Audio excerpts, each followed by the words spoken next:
अस्सलामुअलैकुम दोस्तों, आज हम लोग बनाएंगे बैगन अंडा का भरता। इसके लिए मैंने लिया है 3 बैगन, 2 टमाटर, 1 प्याज, धनिया पत्ता, 1 अंडा, नमक अपने स्वाद अनुसार, हरी मिर्च और तेल। अब ये सबको कट कर लेंगे।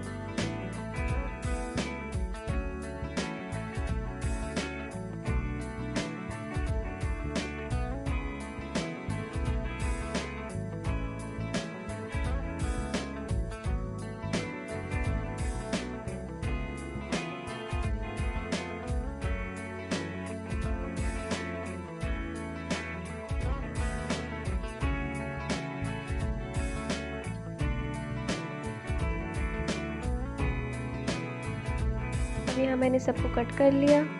अब फ्राई पैन में मैं ऑयल डालूँगी। ऑयल को गर्म हो जाने के बाद उसमें एक-एक करके बैगन कुछ इस तरह से रखूँगी।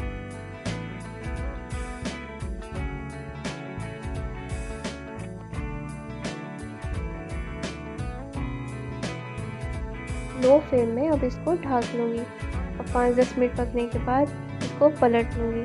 पलट लेने के बाद फिर से कुछ मिनट इसको ढक के अच्छे से पकाकर इसको निकाल कर चटक देना है।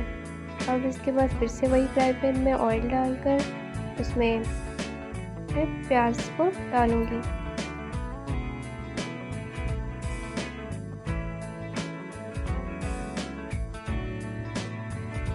अब प्याज को थोड़ा ब्राउन होने दूँगी, तब तक मैं इसको चलाते जाऊँगी। इस तरह से चला लें। फिर उसके बाद कुछ इस तरह से ये ब्राउन हो जाएगा। फिर उसमें कच्चे मिर्च को डालूँगी, अपने टेस्ट के अकॉर्डिंग ज़्यादा कम कर सकते हैं।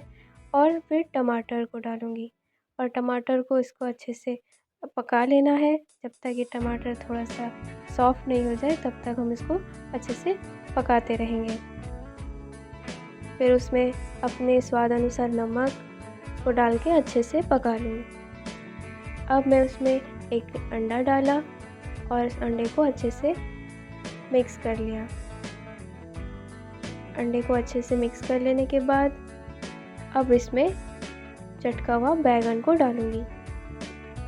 उसको भी अच्छे से उस मसाले में मिक्स कर लेना है 5-10 मिनट। अब आप इसमें सॉस डालें, ये ऑप्शनल है। उसके बाद 5-10 मिनट फिर पकाकर लास्ट में मैं अब इसमें कटा हुआ धनिया पत्ता डालकर उसको ढक कर रख लूँगी। अब तैयार हो गया मज़ेदार सा बैगन अंडा का भरता। अब आप इसको रोटी के साथ खाकर मज़ा लीजिए। अच्छा लगा तो लाइक, शेयर एंड सब्सक्राइब।